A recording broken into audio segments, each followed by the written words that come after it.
तो दोस्तों, आज हम एक ऐसी हॉरर फिल्म के बारे में बात करने जा रहे हैं जिसकी पूरी स्टोरी का मेन फाउंडेशन एक बहुत पुराना और मिस्टीरियस कंसेप्ट पर बेस किया गया है, वशीकरण। मतलब एक तरह का डार्क सुपरनेचुरल पावर जिसे यूज करके कोई भी इंसान किसी दूसरे को अपने कंट्रोल में कर सकता है।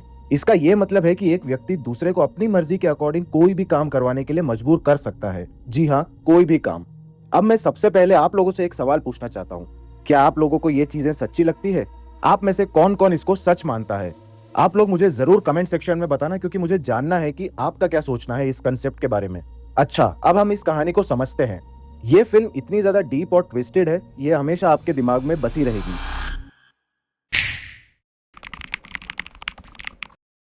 तो फिल्म के स्टार्टिंग के सीन में एक अजीब सी घटना दिखती है। किसी एक जंगल में एक मरा हुआ चूहा पड़ा हुआ था। कोई एक आदमी उस मरे हुए चूहे को एक पॉलिथीन बैग में डाल देता है और अपने साथ ले जाता है। अब ये आदमी कौन है और इसको कहां ले जा रहा है, ये सारी बातें हमको बाद में पता चलेगी, बट इस सीन को याद रखिएगा आप। अब इस स्ट्रेंज मोमेंट के बाद कहानी एक्चुअल में शुरू होती है। हमें अजय देवगन को दिखाया जाता है एंड उसका नाम इस फिल्म में कबीर होता है। और एक छोटे लड़के को भी देख सकते हैं जिसका नाम ध्रुव होता है। अब देखने में ये लड़का बहुत क्यूट और इनोसेंट दिखता है, लेकिन उसका बिहेवियर काफी स्ट्रेंज और डिसरिस्पेक्टफुल होता है। ऐसा मैं इसीलिए बोल रहा हूँ क्योंकि आजकल के युग में नॉर्मली कोई भी बच्चा अपने पापा को नाम से नहीं बुलाता, लेकिन इस मूवी में ध्रुव अपने पापा कबीर को नाम से ही बुलाता है। अब इस फैमिली को ज्यादा मॉडर्न बोले या फिर डिसरिस्पेक्टफुल, यहाँ पे ऐसा ही हो रहा है। फिर हम देख सकते हैं कि कबीर अपनी बेटी को कॉलेज से पिक करने जा रहा है। यहाँ पे हम एक बात और समझ सकते हैं कि कबीर के दो बच्चे हैं, एक ध्रुव नाम का लड़का और एक जानवी नाम की लड़की। अब जब सब लोग गाड़ी में बैठते हैं तब ध्रुव अपनी बहन की टांग खींचता है और मजाक में बोलता है कि पापा देखो, इसके पास तो बॉयफ्रेंड भी होगा, देखो कितने लोगों के साथ घूमती है ये। और वो आगे कहता है कि ये अब कह रही है कि किसी ट्रिप पर भी जाने वाली है। जानवी यहाँ पे कंफर्म करती है कि हाँ, वो और उसके दोस्त लोनावाला घूमने जा रहे हैं एंड उसके लिए उसको उसके पापा से परमिशन चाहिए। लेकिन कबीर तो बिल्कुल मना कर देता है और कहता है कि ये सारी चीजें पॉसिबल नहीं है। लेकिन जानवी तो बार बार समझाने की कोशिश करती है कि प्लीज पापा मुझे जाने दो, मैं अपना पूरा ख्याल रखूंगी और आपको जो जो इन्फॉर्मेशन जब जब चाहिए मैं आपको बताऊंगी। लेकिन फिलहाल के लिए कबीर उसको क्लियरली मना कर देता है जाने के लिए।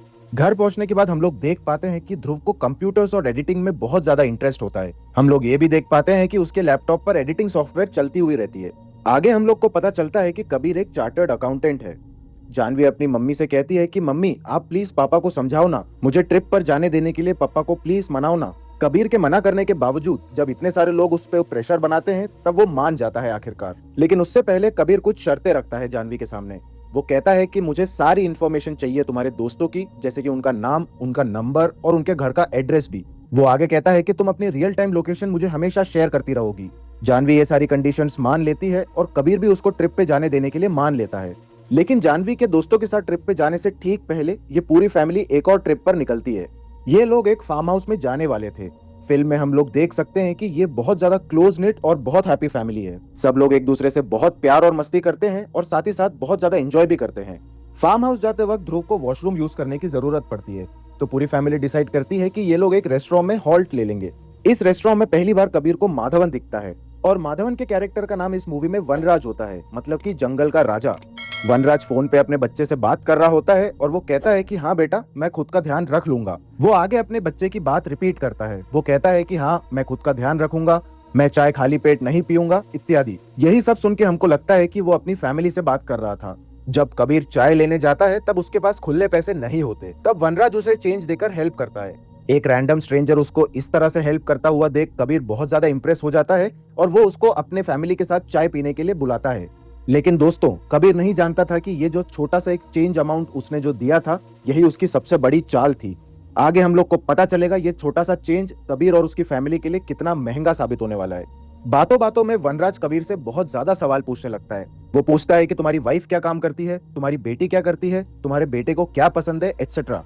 बेसिकली वो पूरी फैमिली के बारे में जानकारी निकालने की कोशिश कर रहा था।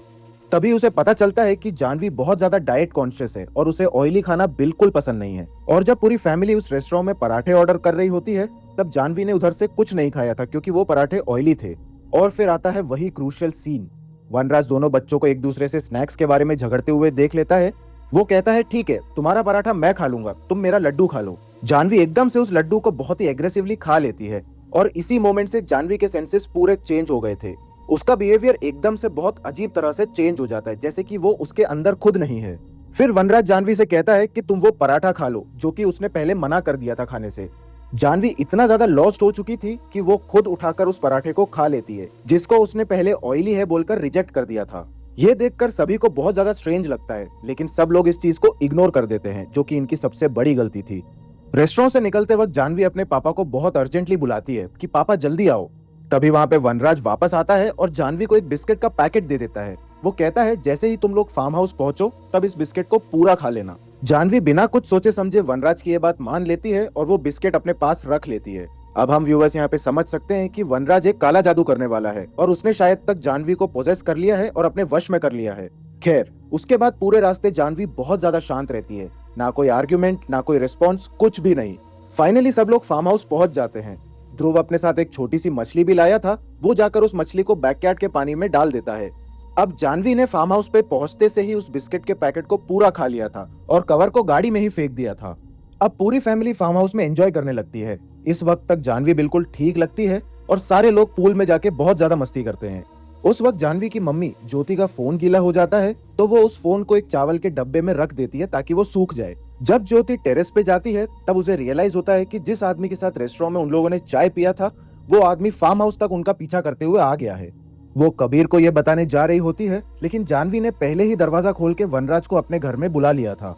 अंदर आते ही वनराज कबीर से कहता है कि मेरा फोन डिस्चार्ज हो गया है, मुझे अपनी बेटी से बात करनी है, एक बार फोन चार्ज हो जाए तो मैं यहाँ से चला जाऊंगा।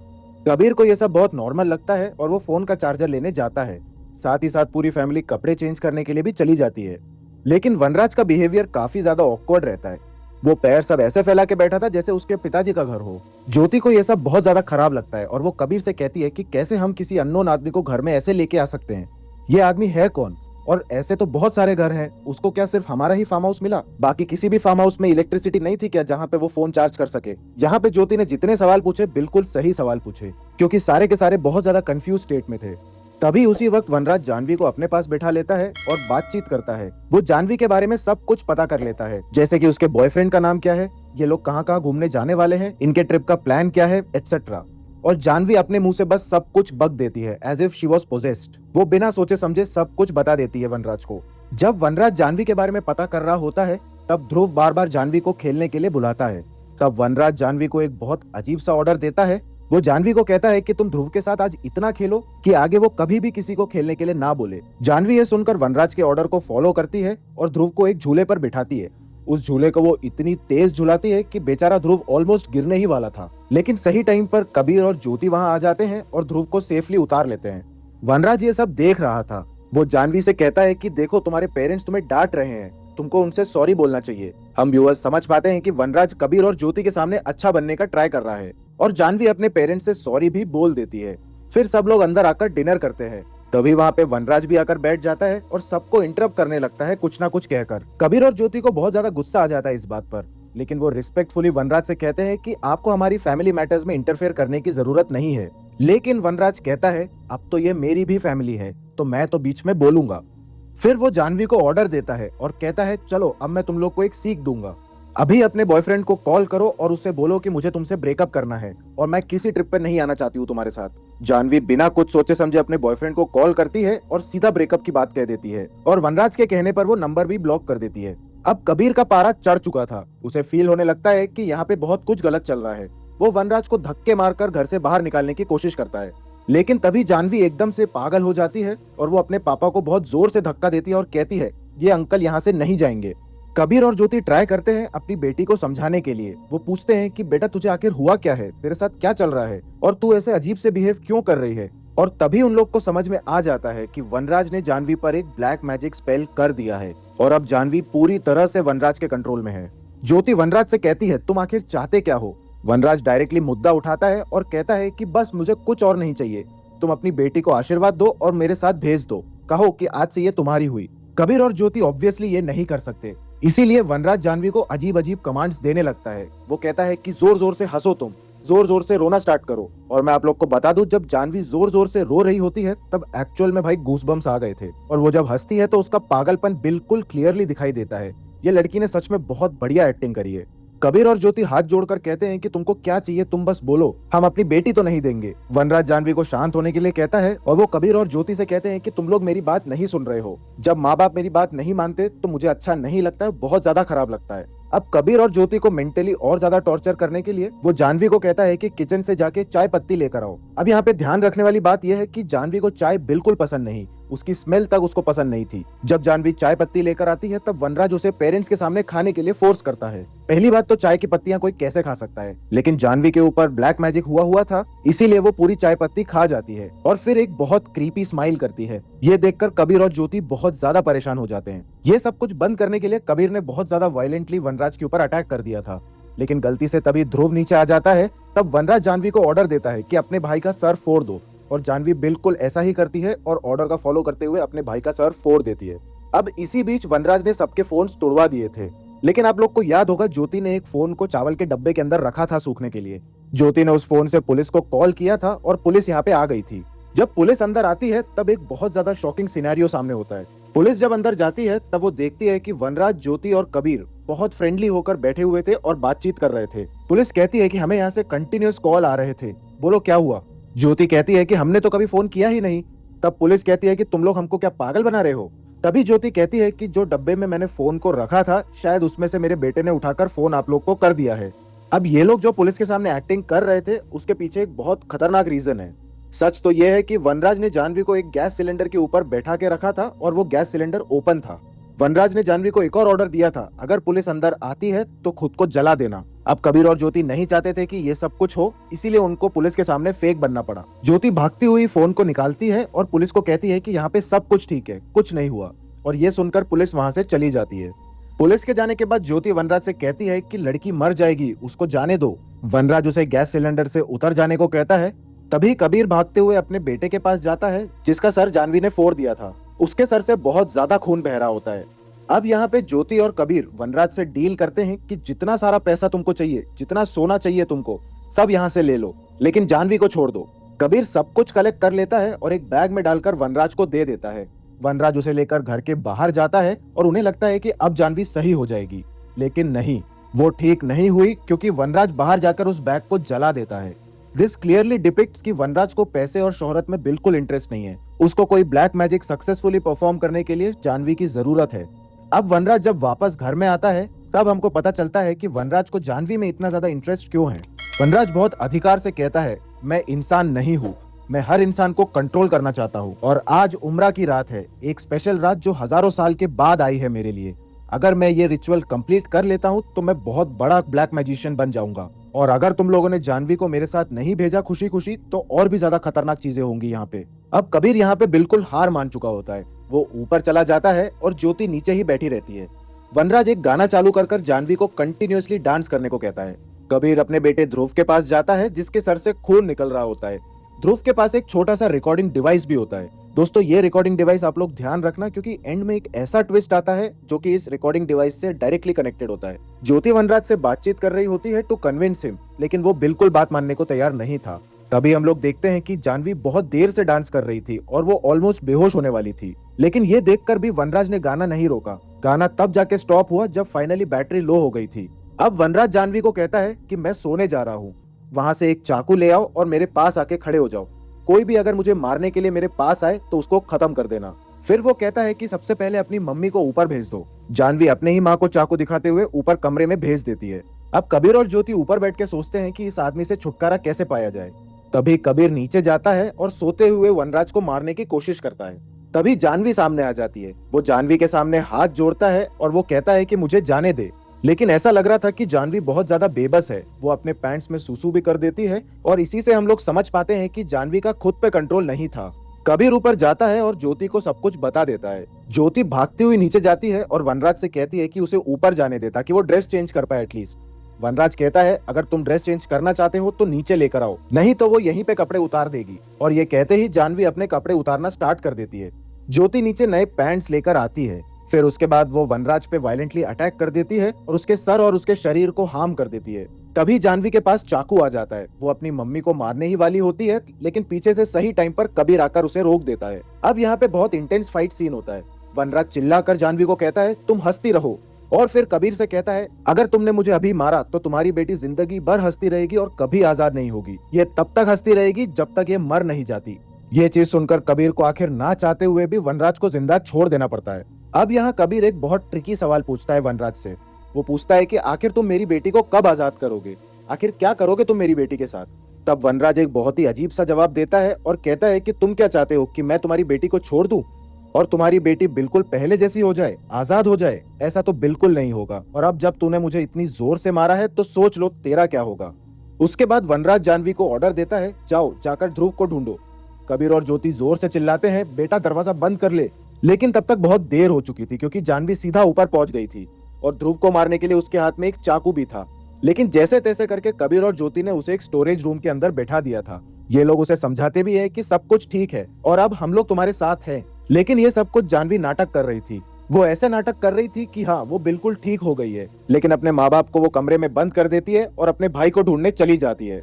पूरे घर के अंदर वो ढूंढती है, कई सारे सामानों की तोड़फोड़ कर देती है और खुद को भी नुकसान पहुंचाती है। पता चलता है कि ध्रुव के सर पर से खून बहुत ज्यादा बह रहा था और वो उस वक्त बालकनी के अंदर जाकर छुप गया था और बार बार मम्मी पापा का नाम ले रहा था ताकि कोई तो आकर उसको बचा ले। अब जानवी को पता चल गया था कि आखिर उसका भाई कहाँ छुपा हुआ है। ध्रुव खुद की जान बचाने के लिए वो इससे भी ऊपर वाले टेरेस पे चला जाता है और जानवी बिना रुके सीधा उसकी तरफ चली जाती है। तभी वहाँ कबीर और ज्योति भी आ जाते हैं, लेकिन वो जानवी को रोक नहीं पाते और उसी वक्त जानवी अपने भाई को उठाकर सीधा नीचे फेंक देती है। अब इतनी ऊंचाई से गिरने की वजह से ध्रुव का सर फट चुका था और उसकी सांसें भी स्लो हो गई थी, ऑलमोस्ट खत्म हो गई थी। अब वनराज को समझ में आ गया था कि ये बिल्कुल सही टाइम है, क्योंकि एक तरफ इनका बेटा मर चुका है और दूसरी तरफ वो अपनी बेटी भी खोना नहीं चाहेंगे। तो इससे अच्छा है कि अभी के अभी उसे लेकर निकल जाएं। कबीर और ज्योति अपने बेटे ध्रुव को लेकर बहुत बुरी तरह से रो रहे होते हैं। अब वो नहीं चाहते थे कि उनकी बेटी के साथ भी कुछ ऐसा ही हो। इसी कारण वो वनराज के कहने पर जो शब्द वनराज ने बोले थे, लाइक हम अपनी बेटी को अर्पण करते हैं एटसेट्रा, ये सब बोलकर वो अपनी बेटी जानवी को वनराज के साथ जाने देते हैं। वनराज के जाते ही पता चलता है कि ध्रुव अभी भी जिंदा है, वो अभी मरा नहीं है बल्कि उसकी सांसें चल रही है। अब तक कबीर और ज्योति सोच चुके थे कि उनको आखिर करना क्या है। कबीर ज्योति के साथ अपने बेटे को हॉस्पिटल की तरफ भेजता है और कहता है कि तुम उसे लेकर जाओ, बाकी का काम मैं यहाँ पर संभाल लूंगा। कबीर के हाथ में भी एक चाकू घुसा हुआ था जो कि किसी और ने नहीं बल्कि उसकी खुद की बेटी ने घुसाया था। कबीर यहाँ पर साइकिल उठाता है और उसके बाद निकल जाता है। अब यहाँ बहुत सारी चीजें होती है जो मैं आपको बता देता हूँ। कबीर को रोकने के लिए यहाँ पे बहुत सारी लड़कियां भी आ जाती है जो कि उसे बीच रास्ते में ही रोक देती है। साथ में हम लोग को एक सीन दिखाया जाता है जो कि वनराज का था और वो जंगल के अंदर चला जाता है और हम देख पाते हैं कि जानवी भी उसके साथ है। और वहां पर हम देख पाते हैं कि कई सारी लड़कियां बिल्कुल जानवी की ही तरह थी, मतलब वो सारी की सारी लड़कियां बिल्कुल पागल हो रही थी। लेकिन वो लड़कियां यहाँ पर काफी टाइम से थी और वनराज की बातों को बिल्कुल मान रही थी। जैसा वनराज ने कहा वैसा ही वो लड़कियां कर रही थी। उसके बाद सारी लड़कियों के बीच में जानवी को भी वो जाके खड़ा कर देता है। अब हमको मेन चीज दिखाई जाती है कि कबीर ने जब वनराज उसके घर पर फोन चार्जिंग के लिए आया था तब उसने उसके फोन से अपने घर के सर्वेंट के फोन पे लाइव लोकेशन वनराज की भेज दी थी और इसी की वजह से वनराज जंगल में जहां कहीं भी गया कबीर को उसकी लाइव लोकेशन मिलती रही। कबीर जैसे तैसे करके टेम्पल तक पहुंच जाता है। वो देखता है कि सारी लड़कियां पागलों की तरह डांस कर रही है। वनराज पूजा के लिए तैयार होता है, बिछिया सब पहनता है, हवन कुंड लगाता है और मंत्र बोलने लगता है।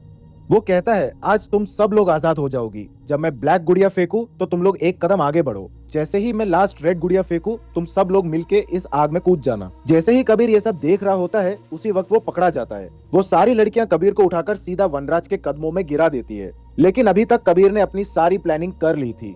वनराज जब जब एक एक करके गुड़िया नीचे फेंक रहा होता है और आखिरी गुड़िया जब लाल वाली उसके हाथ में आती है तभी कबीर अपनी चाल चलता है। उसी वक्त वो एक लकड़ी का टुकड़ा लेकर सीधा वनराज के पेट पे मारता है, जिससे वनराज एकदम डिस्ट्रैक्ट हो जाता है। तभी कबीर अपने हाथ में तलवार लेकर सीधा वनराज की जीभ काट देता है। जब इस इंसान की जीभ ही नहीं रहेगी तो आखिर ये कैसे बोलेगा और वो किसी को अपने वश में कैसे कर पाएगा। उसके बाद कबीर ने उस जीभ को लेकर सीधा अग्निकुंड के अंदर फेंक दिया था। अब जैसे कि वनराज ने कहा था सारी लड़कियों को कि अगर कबीर ने मुझे टच भी किया तो इसके टुकड़े कर देना, सारी लड़कियां वैसा ही करती है। वनराज यहाँ पे गूंगा रह जाता है और इसीलिए वो कोई भी शब्द क्लियरली नहीं बोल पाता। जैसे ही सारी लड़कियां कबीर के ऊपर अटैक करने के लिए आती है तो कबीर उस वक्त एक छोटा सा सिस्टम प्ले करता है। जी हाँ दोस्तों, ये वही वॉइस रिकॉर्डर था जो कि मैंने आप लोग को कहा था याद रखने के लिए। उस रिकॉर्डर के अंदर वनराज की लाइंस रिकॉर्डेड थी जिसको उसने अपने घर पे एडिट कर लिया था। अब उस रिकॉर्डर में वनराज की एडिटेड वॉइस ये कहती है कि मैंने तुम सबको आजाद कर दिया है, तुम सारी लड़कियां अब मेरे कमांड से आजाद हो, तुम सब बिल्कुल पहले जैसी नॉर्मल हो गई हो। जैसे जैसे ये लाइंस रिपीट होती जाती है हर एक लड़की का वशीकरण टूटता जाता है और सबके ऊपर से काला जादू हटता जाता है, क्योंकि वो वनराज की ही आवाज थी। कबीर अपनी बेटी जानवी को भी पा लेता है, वो भी बिल्कुल सही सलामत।